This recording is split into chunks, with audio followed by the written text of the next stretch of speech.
Bonjour à tous et bienvenue sur ce tutoriel complément où je vais vous expliquer comment créer un cours facilement à la main et vous apprendre exactement le fonctionnement de la plateforme.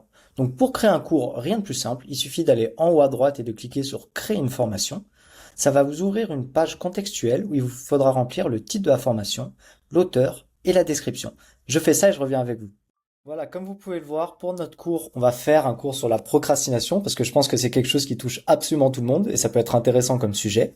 Donc pour créer le cours, une fois que vous avez rempli cette fenêtre, rien de plus simple, il vous suffit de cliquer sur créer. Une page va apparaître où il vous faudra glisser, déposer vos slides. Donc les slides sont forcément au format PDF. Si vous les avez créés sur PowerPoint par exemple, il vous suffit de cliquer sur fichier, exporter, exporter au format PDF et ensuite de les glisser, déposer dans complément. Moi j'ai déjà mes slides au format PDF, donc je n'ai qu'à les ajouter. Là, on me propose d'importer toutes les pages ou d'importer seulement une plage de pages. Moi, évidemment, je vais importer tout. Nous voici arrivés sur l'interface de complément. Comme on peut le voir, toutes les slides ont bien été importées et se retrouvent à gauche de l'interface. À droite, on voit une petite fenêtre contextuelle. Ici, ça va être le script du professeur IA. C'est ce qu'il va dire en fait en présentant la slide. Il y a trois manières de le remplir. La première et la plus simple, c'est simplement d'écrire. Bienvenue à tous. La deuxième, c'est en cliquant sur le petit micro, c'est de dicter ce que vous souhaitez que l'avatar va dire. Et ça, c'est très pratique parce que ça vous fait un gain de temps énorme. Aujourd'hui, on va avoir un cours sur la procrastination. Donc ça va charger un petit peu, puis apparaître exactement mot pour mot ce que vous avez dit. Voilà, et il y a une troisième solution, c'est de générer un texte grâce à une IA en fait qui va lire la slide entièrement et générer le script pour le professeur à partir de cette slide. Il vous suffit donc de survoler la slide et de cliquer ici pour générer le script. Il va avoir un tout petit temps de chargement et le script va apparaître comme par magie dans la fenêtre contextuelle. Voici. Donc maintenant, on a notre script. Et je vais vous faire une petite démo de comment complément fonctionne. Donc c'est simple, si vous voulez tester une slide que vous venez de créer, vous avez un petit bouton vert ici, tester depuis ici, vous cliquez dessus et ça va vous lancer l'avatar. Donc vous allez voir, l'avatar va charger très rapidement. Et en fait, on va comprendre que l'avatar ne fait pas simplement que lire une slide. Dans ce micro-cours. Je vais le poser et je vais vous montrer. Par exemple, là, il est en train de décrire son cours, donc de lire la slide et de dire son script. Mais imaginons que moi, je ne sache pas quelque chose sur la slide et que j'ai besoin d'aide pour comprendre.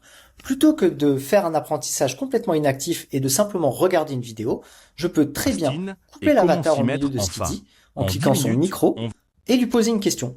Donc par exemple, ici, ça serait « Moi, je sais pas du tout ce que c'est la procrastination. Est-ce que tu peux m'expliquer à quoi ça correspond ?» Là, il va réfléchir un petit peu La et puis me donner une définition. C'est le fait Regardez. de repousser à plus tard une tâche. Et en fait, après la définition, il va simplement reprendre son fil et continuer à dire son script de la slide. Et ça, c'est particulièrement utile si vous avez besoin, par exemple, de comprendre quelque chose en même temps que vous voyez le contenu. Plutôt que de ne rien faire et de se dire, bon, bah, c'est pas grave, je comprendrai plus tard ou je demanderai à quelqu'un, il vous suffit de poser la question à l'avatar, il va vous répondre et du coup, vous pouvez continuer à comprendre la slide et à écouter son script de manière bien plus simple que si vous étiez tout perdu. Je vais remplir tous les autres scripts et revenir avec vous. Comme vous pouvez le voir, j'ai bien rempli le script pour chaque slide, ça m'a pas pris très longtemps, mais je veux vous montrer que complément veut pousser l'interaction au maximum. Ça s'arrête pas à un simple avatar IA qui va faire un cours, et vous qui pouvez l'arrêter de temps en temps pour poser des questions. Il est possible de vraiment pousser la mémorisation active au maximum en faisant participer l'apprenant le plus possible. En fait, il existe une option, si vous regardez à droite ici, où c'est écrit question d'interaction. Si vous cliquez dessus, une question d'interaction va apparaître. Et qu'est-ce que c'est une question d'interaction? En fait, c'est une question que va poser l'avatar avant la slide et qui va forcer l'apprenant à réfléchir au contenu qu'il est en train d'apprendre. Par exemple, si moi je lui demande qu'est-ce qui se passe au moment où on repousse le travail? Eh ben, l'avatar va me poser cette question avant la slide. Il y a deux possibilités. Vous pouvez soit masquer la slide pendant que l'avatar pose la question, ça pousse vraiment la réflexion jusqu'au bout parce qu'il n'y a pas la réponse sur la slide et du coup l'apprenant a vraiment besoin de réfléchir. Ou alors vous pouvez décider de montrer cette slide en cliquant ici. Ce qu'il faut comprendre, c'est que l'avatar, je vais lui donner ma réponse, il va me donner un feedback, puis il va me donner la bonne réponse en lisant son script de la slide. Je vais vous montrer une petite démo. Qu'est-ce qui se passe juste au moment où ça a on chargé repousse le travail? et on voit bien que la slide est masquée et que l'avatar m'a posé la question. Je vais donc lui répondre, moi, Je pense que ce qui fait qu'on repousse, c'est le fait qu'on soit stressé par la tâche et que ça la rend encore plus difficile. Et plus on la repousse, plus ça devient dur. Comme on voit, une fois que j'ai donné ma réponse, Oui. la slide Vous apparaît. mettez le doigt sur quelque chose Lui, de central. il me donne un Vous feedback. parlez du stress avant Et la enfin, tâche il va me et donner du la fait que le réponse, report donc rend le ensuite les script choses de la encore plus slide. lourdes. Et ça, c'est Cette spirale, super vous l'avez efficace, bien encore décrit. une fois, Et c'est pour faire justement participer l'idée clé l'apprenant, ici. pour qu'il soit pas Le blocage juste se quelqu'un joue de rarement passif. dans la tâche elle-même. Mais c'est pas là où s'arrêtent les possibilités de complément. En effet, en plus des questions d'interaction et des questions qu'on peut poser à l'avatar, il est possible d'ajouter quelque chose de très utile pour vous qui êtes concepteur du cours. Ça s'appelle les questions de sondage. En survolant entre deux slides, vous voyez un petit plus qui apparaît. Si on clique, on voit qu'il y a 4 possibilités. Rajouter une slide si vous en avez oublié une, rajouter une vidéo qui peut venir soit de l'interne, soit une vidéo YouTube, rajouter un chapitre. Donc si vous avez des gros cours, il est possible de les diviser en plusieurs chapitres. À la fin de chaque chapitre, il y aura un quiz pour savoir si l'étudiant valide ou non. Ici, un document PDF si vous voulez montrer un document quelconque. Et enfin, ce qui nous intéresse, la question de sondage. La question de sondage, pourquoi c'est une mine d'or pour vous? En fait, ça permet d'avoir des informations sur qu'est-ce que les apprenants ont pensé de la formation, quels sont leurs retours, quels ont été leurs points de difficulté. Par exemple, ici, avec qu'est-ce qui vous coupe le plus souvent au moment de démarrer, vous pouvez repérer les difficultés face à la procrastination et rajouter une slide sur ces difficultés. Et pour améliorer votre formation au fur et à mesure, il n'y a rien de plus efficace que les questions de sondage. C'est vraiment une mine d'or d'informations. Et c'est très utile qu'on puisse y répondre à l'oral, parce que ça permet en fait à l'étudiant d'être beaucoup plus naturel et de faire des réponses bien plus développées. La dernière chose que je voulais vous montrer, et qui est bien évidemment la plus importante, c'est le quiz de fin de chapitre pour valider son cours. Encore une fois, ici, complément pousse l'interaction au maximum. On n'est pas juste là pour donner une réponse basique ou faire un QCM basique, mais bien pour faire réfléchir l'étudiant. C'est pour ça qu'il y a la possibilité des questions ouvertes. Et en fait, les questions ouvertes, ce qui est génial avec elles, c'est que en donnant la réponse attendue à l'IA, ici, en fait, l'IA va être capable de savoir exactement les éléments que doit répondre l'apprenant pour avoir sa réponse validée. Et s'il lui manque certains éléments, il va lui dire qu'il faut qu'il retravaille cette slide, ce chapitre,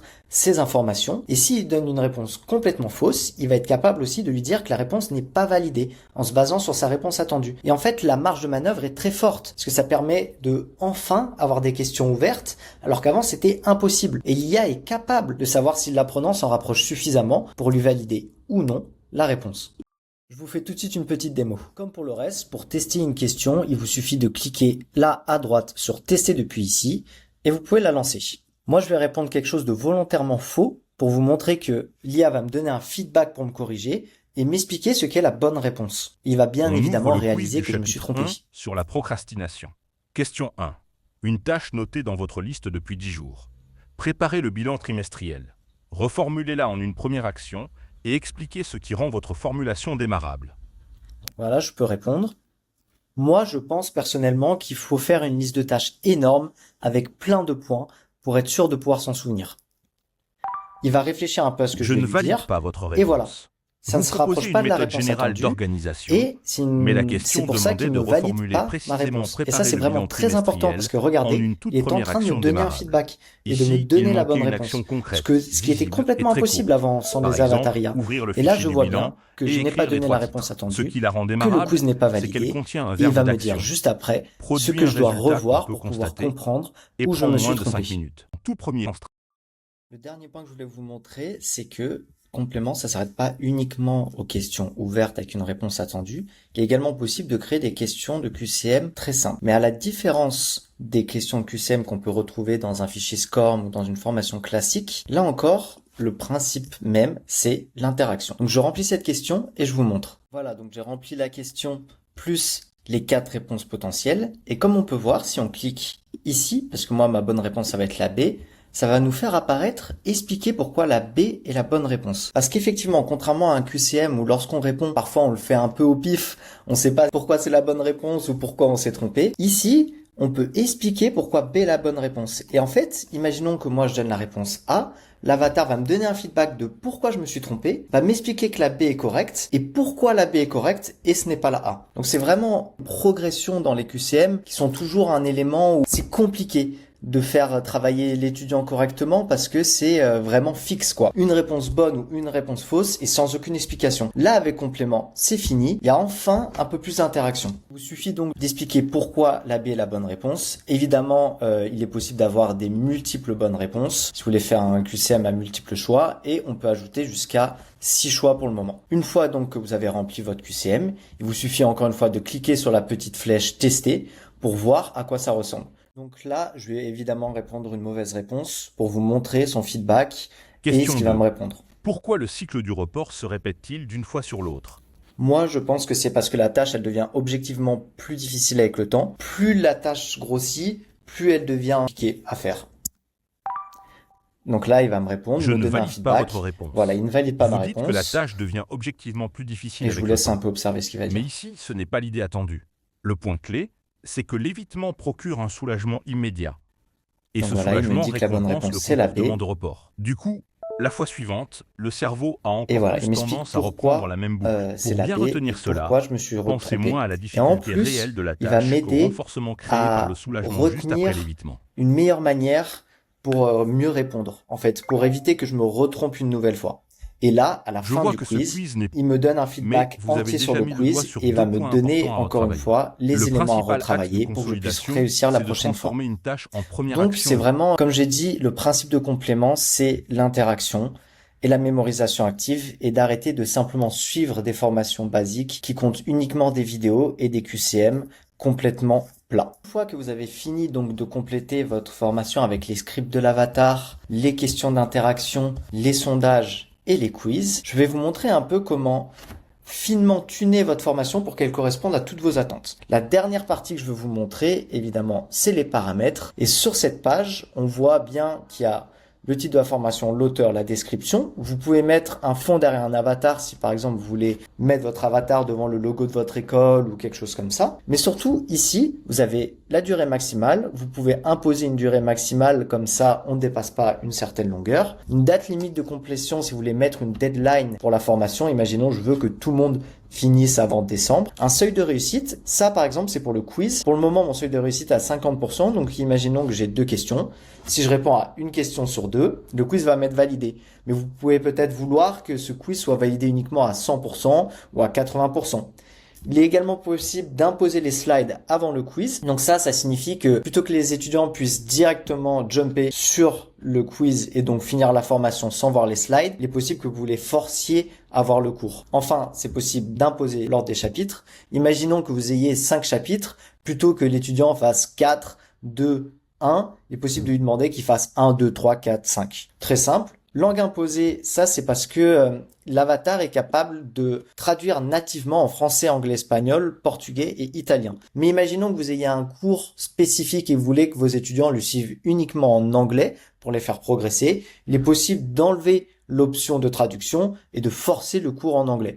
Bon, nous, on va pas faire ça pour le moment, mais voilà. Et enfin, il est possible d'utiliser cette formation comme onboarding. Ça veut dire que les collaborateurs seront obligés de la suivre avant de commencer toute autre formation. Et puis, la dernière option, c'est les droits de lecture. Donc, certaines personnes peuvent uniquement lire la formation et la consulter, et d'autres peuvent la modifier si, par exemple, vous êtes plusieurs à travailler dessus. Enfin, en bas à gauche, il vous est possible de supprimer la formation, ce qu'on va évidemment pas faire aujourd'hui. Et voilà, vous avez donc vu tout sur comment créer une formation et comment modifier les paramètres de complément. Il vous reste plus qu'à la publier. Je vous remercie de m'avoir regardé.